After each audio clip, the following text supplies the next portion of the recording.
Bismillahirrahmanirrahim. Assalamualaikum warahmatullahi wabarakatuh. Waalaikumsalam warahmatullahi wabarakatuh. Alhamdulillah wa syukurillah wassalatu wassalamu ala rasulillah wa ala alihi wa sahbihi wa ba'd. Asyhadu an la ilaha illallah huwal awwalu alladzi la syai'a qablah wa huwal akhiru alladzi la ghayata ba'dah wa sadiqun fil wa'di adilun fil hukmi wa huwa rabita baina qulubina bida'watil islam wa asyhadu anna sayyidana wa nabiyyana Muhammadan abduhu wa rasuluh alladzi ballagar risalah wa addal amanah wa nasahal ummah wa jahada fillahi haqqa jihadi. Allahumma salli ala hadzal nabiyil karim wa ala alihi wa ashabihi wa man tabi'ahum bi ihsanin ila yaumiddin. Qala Allah ta'ala fi kitabihil karim wa huwa asdaqul qailin. A'udzu billahi minasy syaithanir rajim. Bismillahirrahmanirrahim. Was-sabiqunal awwaluna minal muhajirin wal ansar walladzina ittaba'uuhum bi ihsan radhiyallahu anhum wa radu'an. Qala Rasulullah sallallahu alaihi wasallam, idza azzamat ummatid dunya nuziat minha haibatul islam wa idza tarakatil amra bil ma'rufi wan nahya 'anil munkar hurimat barakatul wahyi wa idza tashabat ummati saqatat min ainillah au kama qala Rasulullah sallallahu alaihi wasallam. Hadirin jamaah subuh rahimakumullah. Alhamdulillah, kita bersyukur kepada Allah Subhanahu wa taala. Allah masih memberikan kepada kita nikmat yang demikian banyak ini. Dan nikmat yang paling tinggi sebenarnya adalah nikmat agama atau nikmat iman. Dan mensyukuri nikmat ini, nikmat agama dan nikmat iman, itu adalah bagaimana mengusahakan supaya iman ini ada di dalam diri setiap manusia di seluruh dunia, di seluruh alam. Sehingga tidak ada lagi satu rumah pun yang tidak pernah mendengar ini kalimat iman, yaitu kalimat la ilaha illallah Muhammadur Rasulullah. Bahkan di pertemuan-pertemuan dunia kayak di Tonggi itu yang sebentar lagi bulan Januari, itu pasti ada orang tua kita para Masehi yang khusus itu membahas terus dengan la ilaha illallah. Saya masih ingat dulu waktu Bayi Wahab masih hidup, mudah-mudahan Allah menyadari kuburnya. Beliau hampir 2 jam lebih ceramah. Yang diceramahkan itu hanya la ilaha illallah. Dan dia berpesan kepada seluruh peserta yang hampir 7 juta itu. Jadi kalau kita hadir di Tonggi itu, di Bangladesh, itu kira-kira 15 menit dari bandara. itu dia mengatakan bawalah kalimat la ilaha illallah ini ke seluruh alam. Bawalah kalimat ini ke Amerika. Sampaikanlah kalimat ini ke Australia. Kemudian bersusah payahlah untuk membawa kalimat ini ke Eropa. Karena mereka tidak mengenal ini la ilaha illallah. Seandainya manusia ini katanya mengenal la ilaha illallah, dunia ini tenang. Dunia ini tidak ada masalah apabila orang menghayati sungguh-sungguh apa itu la ilaha illallah. Sehingga perhatian mereka bukan hanya kepada makhluk-makhluk lagi. Tapi hati mereka senantiasa terpaut dengan Allah Subhanahu wa ta'ala.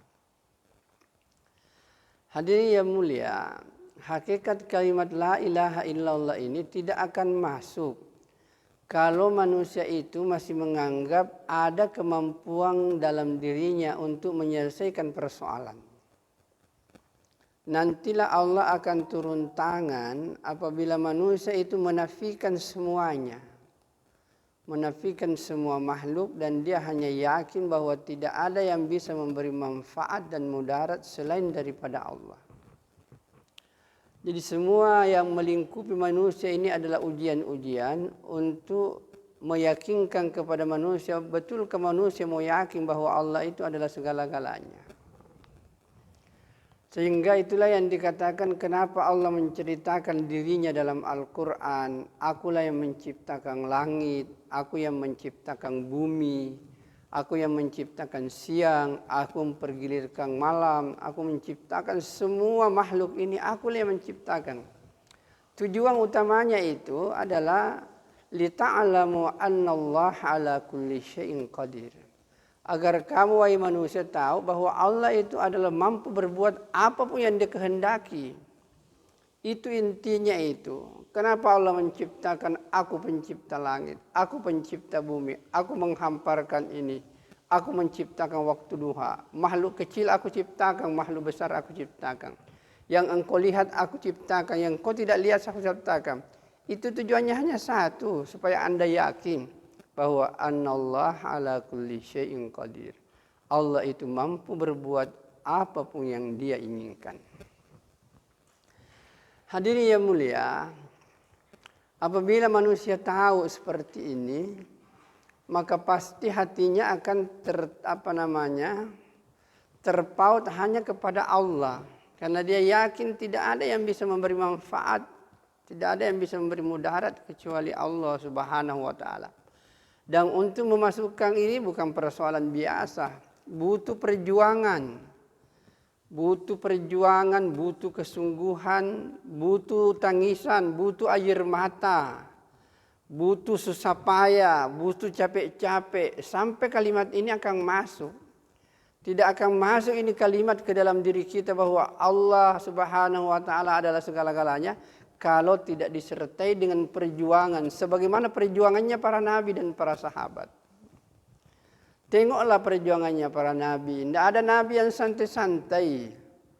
Tidak ada sahabat yang santai-santai. Semua merasa penderitaan dalam menyampaikan ini agama.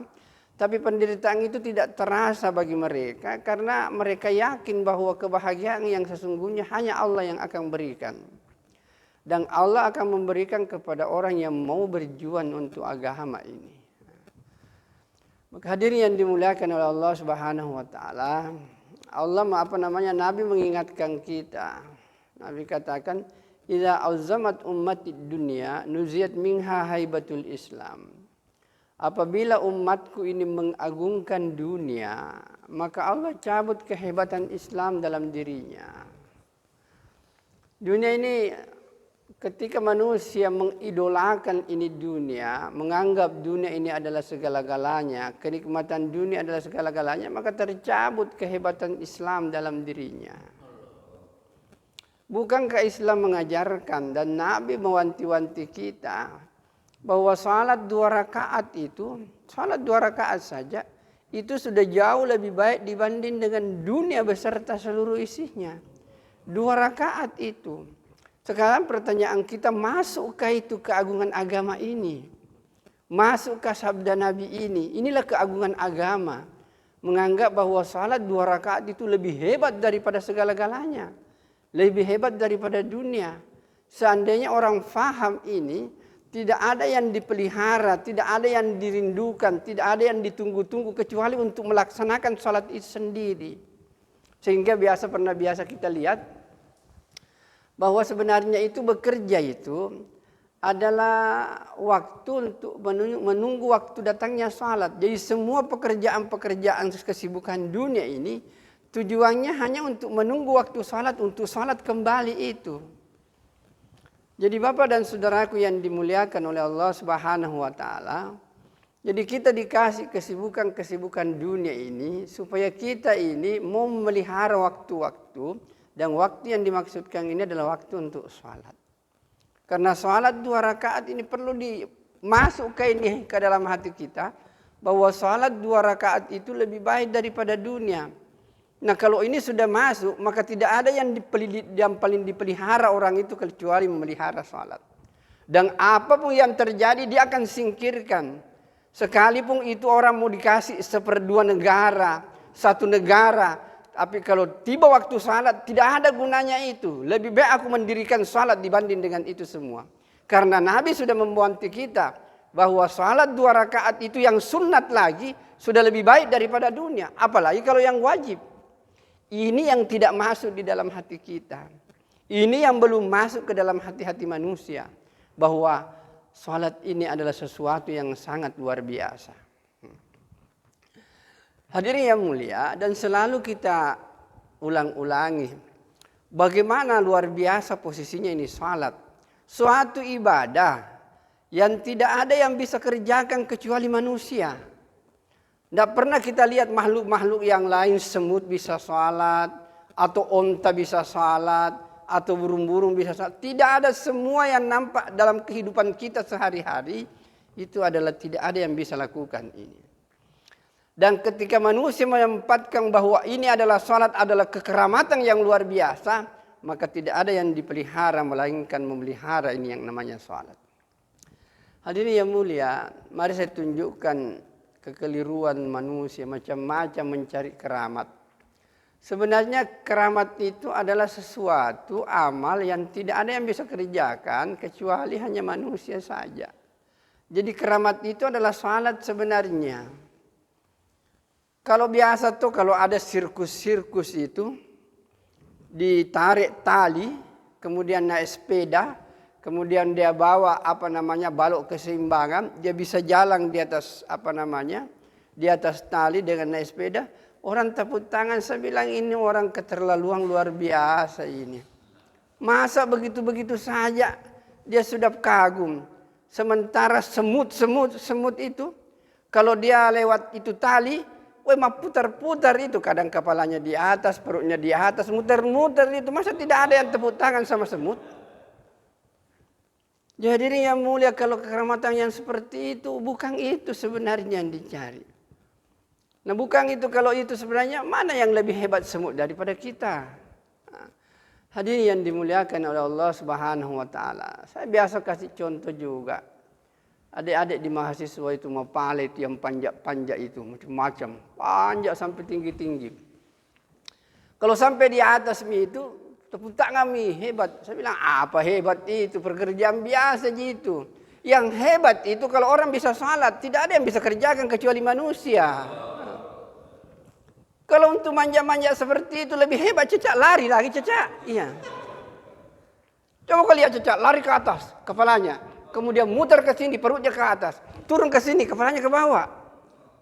Masa tidak ada tepuk tangan sama cecak? La ilaha illallah. Jadi Bapak dan saudaraku, inilah kekeliruan terbesar manusia, mencari sesuatu yang dianggap hebat, padahal itu hewan bisa kerjakan. Yang harus dicari sekarang adalah suatu amal yang tidak ada yang bisa kerjakan kecuali manusia, dan tidak ada amal seperti itu kecuali salat. Kenapa orang tidak konsentrasi kepada salat? Dan inilah keramat yang luar biasa. Jadi kekeramatan itu sebenarnya yang luar biasa. Kalau orang sedikit lagi salat lagi, sedikit lagi salat. Sehingga banyak ulama-ulama yang sampai salat sampai ratusan kali, sampai ribuan rakaat. Kenapa itu? Karena dia tahu bahwa itulah kekeramatan yang sesungguhnya. Maka hadirin yang dimuliakan oleh Allah Subhanahu wa taala, begitu hebatnya posisi salat ini sehingga dia dianggap sesuatu yang nikmat, maka Nabi tidak hanya mengatakan 5 waktu seperti yang diwajibkan, tetapi Nabi membuka ada namanya salat mutlak, mau 100 rakaat, mau 200 rakaat. Karena kenapa? Nabi hanya mau mengingatkan kepada kita bahwa kalau kau merasakan kenikmatan, tidak ada kenikmatan yang lebih hebat daripada kenikmatan salat. Cuma ini yang belum masuk ke dalam diri kita. Kita masih menganggap bahwa salat itu adalah beban. Jangankan 100 rakaat, Pak. 4 rakaat saja lohor ini luar biasa susahnya. Maka hadirin yang mulia, ya apa yang disampaikan tadi waktu bayang subuh di sini, itu sebenarnya karena kita tidak ada risau. Tidak ada berpikir bagaimana orang ini mau memasukkan tentang kehebatan ini salat ini. Maka Bapak dan saudaraku yang dimuliakan oleh Allah Subhanahu wa taala, agama ini akan datang apabila kita memegang induknya. Kita memegang yang namanya ujung pangkalnya itu. Dan ketika orang-orang ini sebenarnya seperti termasuk zikir, baca Quran dan lain sebagainya. Ini sebenarnya ibadah yang luar biasa intinya, tetapi umat lupa kalimat yang kedua itu, Muhammadur Rasulullah. Seandainya orang tahu ini Muhammadur Rasulullah, maka tidak ada kesibukan daripada manusia itu kecuali menyampaikan ini agama. Inilah yang dipesankan itu di tonggi itu. Sampaikan ini Muhammadur Rasulullah kepada semua manusia, sehingga manusia sadar bahwa tidak ada pekerjaan kita sesungguhnya kecuali melanjutkan kerja para nabi. Jadi kalau ada orang mengatakan Muhammadur Rasulullah sementara dia tidak mengerjakan pekerjaan nabi, itu dipertanyakan sebagai umat Rasul itu sebenarnya. Karena coba lihat ayat kalau saya tidak salah, surah Yusuf ya 108. Selalu diingatkan, ini bukan Nabi yang bilang. Allah katakan, kul Muhammad bilang kepada umatmu, hazihi sabili, inilah jalanku satu-satunya. Kalau orang mengerti bahasa Arab, sabili itu jalanku. Jalanku kata Nabi, satu-satunya jalanku. Apa itu? Ad'u ilallah. Mengajak manusia untuk mengenal Allah. Mengajar manusia untuk la ilaha illallah. Yakinkan la ilaha illallah. Kau pasti akan bahagia. Inilah jalannya para nabi. Dan inilah yang selalu dilakukan oleh sahabat. Yakin betul dengan Muhammadur Rasulullah. Dan yakin betul bahwa pekerjaan nabi adalah ad'u ilallah. Apa itu? Ala basiratin. Ala basiratin artinya dengan dalil-dalil yang nyata. Ada Qur'annya, ada hadisnya. Dan memahami ini Al-Quran perlu dipahami. Al-Quran itu mutlak benar, tidak ada keraguan di dalamnya. Allah sudah bilang, la raiba fihi. Tidak ada keraguan sedikit pun di dalam Al-Quran. Semuanya pasti benar, mutlak benar. Tetapi manusia dalam memahami Al-Quran bisa salah dan bisa benar. Jadi para ulama-ulama, para mufassir, dia bisa salah dan bisa benar. Dia bisa berbeda antara satu dengan yang lain. Yang Al-Quran ini pasti benar. Tetapi manusia dalam memahami Al-Quran, dia bisa benar dan bisa salah. Jadi dari pemahaman itu maka terbuka peluang untuk berbeda pendapat. Dan perbedaan pendapat ini sudah diatur dalam agama.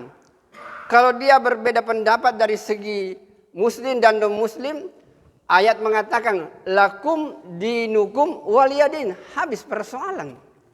Lakukan agamamu, lakukan agama saya. Tapi kalau kita sama-sama muslim, sama-sama umat Rasulullah, Al-Quran juga mengatakan kepada kita, lana a'maluna walakum a'malukum wa nahnu lahu mukhlisun. Dalam ayat di atasnya itu dikatakan wa nahnu lahu muslimun. Silahkan kau kerjakan apa yang kau pahami, aku kerjakan apa yang aku pahami, tapi kita ini bersaudara. Dan kita ini adalah ikhlas kepada Allah. Selesai persoalan. Perbedaan itu ada. Jadi hadirin yang mulia, ini yang perlu dipahami. Sesama muslim itu jargonnya sederhana. Lakum a'malukum walana a'maluna wa nahnu lahu mukhlisun. Dalam ayat yang lain wa nahnu lahu muslimun. Kita ikhlas kepada Allah. Anda mengamalkan ini ikhlas kepada Allah. Aku pun juga mengamalkan ini ikhlas kepada Allah. Tidak mungkin aku lakukan kalau aku tidak ikhlas kepada Allah. Maka hadirin yang mulia, apabila seperti ini kita memahami agama, alangkah indahnya hidup ini. Dan bahkan Bapak yang saudara yang mulia, menarik itu sebenarnya kebenaran itu berapa? Atau bahasa sederhananya 10 itu berapa? Mungkin Bapak mengatakan 10 5 tambah 5. Di sini mengatakan 10 itu 4 tambah 6. Di situ mengatakan 10 3 tambah 7. Yang di situ mengatakan 2 tambah 8. Saya bilang 1 tambah 9. Siapa yang benar? Semua kita benar. Amal kami itu dengan ikhlas. Yang 2 tambah 8 ikhlas di situ. Yang 5 tambah 5 ikhlas di situ. Yang 7 tambah 3 ikhlas di situ. Kemudian kita sama-sama muslim. Kan enak menjalani agama seperti ini. Tidak ada lagi saling menyakiti. Dan itulah yang hadis Nabi tadi yang terakhir. Idza tashabat ummati sakatat min ainillah. Apabila saling tidak menghormati ini umat dan saling mencela, dua-duanya tidak ada nilainya di sisi Allah Subhanahu wa taala. Jatuh dari pandangan Allah. Jadi kalau kita dicaci diam saja. Sebab kapan kita membalas kita juga jatuh dalam pandangan Allah. Karena itu dikatakan tashabat, saling menghina, saling menghardik. Artinya kalau orang hina kita diam saja. Dia yang jatuh, kita tidak. Tapi kapan kita balas, kita pun juga jatuh. Hadirin yang dimuliakan oleh Allah Subhanahu wa taala. Jadi beginilah sebenarnya ini. Nah, sekarang memang Nabi sendiri dalam mengamalkan ini agama bukan hanya satu versi. Nabi itu luar biasa. Dia tahu bahwa karakter umat ini macam-macam. Samalah dengan saya ambil contoh berdoa misalnya. Nabi tahu ada budaya masyarakat kalau minta sesuatu tidak enak kalau bilang puang kasih saya ke anu kodong kasih ke begini. Dia minta itu. Ada memang masyarakat berteriak saya kasih ke anumu saja. Jadi dari situlah lahir kadang-kadang Nabi angkat tangan berdoa, kadang-kadang tidak angkat tangan. Karena dia tahu ada masyarakat kalau minta kepada sesuatu diangkat tangannya. Ada juga bilang langsung minta saja kasih ke anumu. Tidak minta. Jadi karakter seperti ini dipahami sehingga hadis-hadis pun juga seperti itu. Ada yang baca doa angkat tangan, ada yang tidak. Nah coba kita lihat. Seandainya orang angkat tangan semua dalam berdoa, maka hadis tidak angkat tangan tidak terpakai. Atau seandainya orang tidak angkat tangan dalam berdoa, maka hadis angkat tangan tidak terpakai. Seandainya orang bismillah semuanya, maka hadis tentang tidak terdengar bismillah tidak terpakai. Atau seandainya orang memakai semua hadis yang tidak jahar bismillahnya, maka hadis yang jahar bismillahnya tidak terpakai.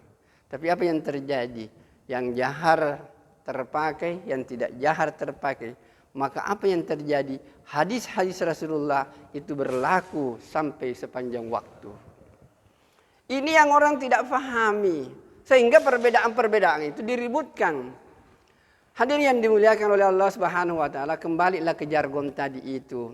Untuk beda agama, lakum dinukum waliyadim.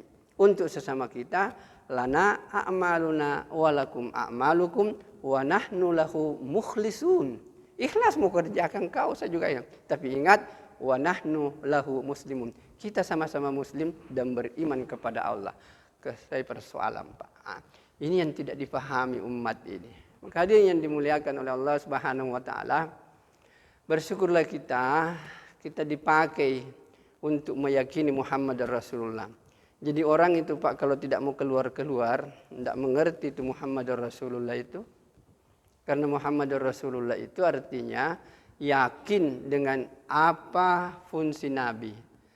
Coba lihat Abu Bakar ketika dia masuk Islam, dia bilang, saya sudah Islam ini ya Rasul, apa tugas saya? Nabi jawab, tugas kamu seperti tugas aku. Apa yang aku lakukan, itu yang engkau lakukan. Begitu Abu Bakar tahu, langsung pergi untuk taskil, dapat taskilan. Kita ini sudah lama tahu itu, tidak pernah pergi taskil orang, nggak ada taskilan. Ya. Maka hadirin yang dimuliakan oleh Allah Subhanahu wa taala. Jadi ini kalimat ini Pak perlu betul-betul dipahami. La ilaha illallah Muhammadur Rasulullah. Muhammadur Rasulullah itu adalah penjelasannya.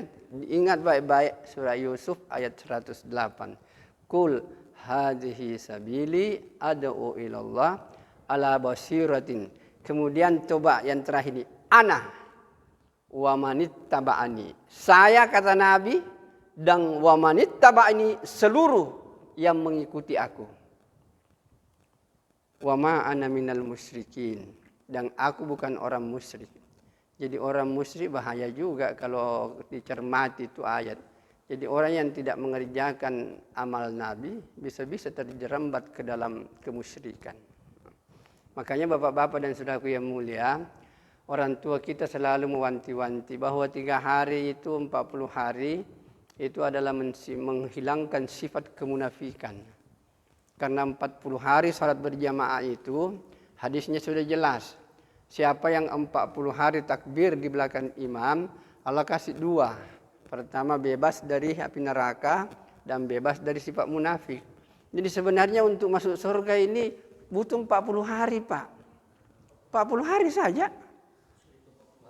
40 hari lagi. Habis 40 hari lagi. Sampai meninggal dulu 40 hari seterusnya. Jadi Bapak butuh waktu 40 hari untuk kita selamat dari api neraka. Kemudian yang kedua Pak, sifat munafik. Jangan pernah marah kalau ada orang sama kita munafik. Karena rata-rata kita ini bisa dikatakan masih munafik Pak. Cuma ada yang munafik tulen 24 karat. Ada yang munafik mungkin 12 karat. Yang munafik 24 karat itu mengingkari Pak. Tapi yang munafik kecil banyak. Coba betulkah kita setiap hari tidak berdusta Pak? Kalau masih ada dusta dalam hidup kita masih munafik itu. Cuma karatnya tidak terlalu berat. Ya. Sekarang kalau kita berjanji. Insya Allah. Betulkah kita tunaikan itu janji? Kalau tidak masih munafik. Kenapa takut? Kenapa? Jangankan seperti kita. Hansalah saja yang dekat dengan Nabi. Dia bilang umumkan kepada orang. Hansalah munafik.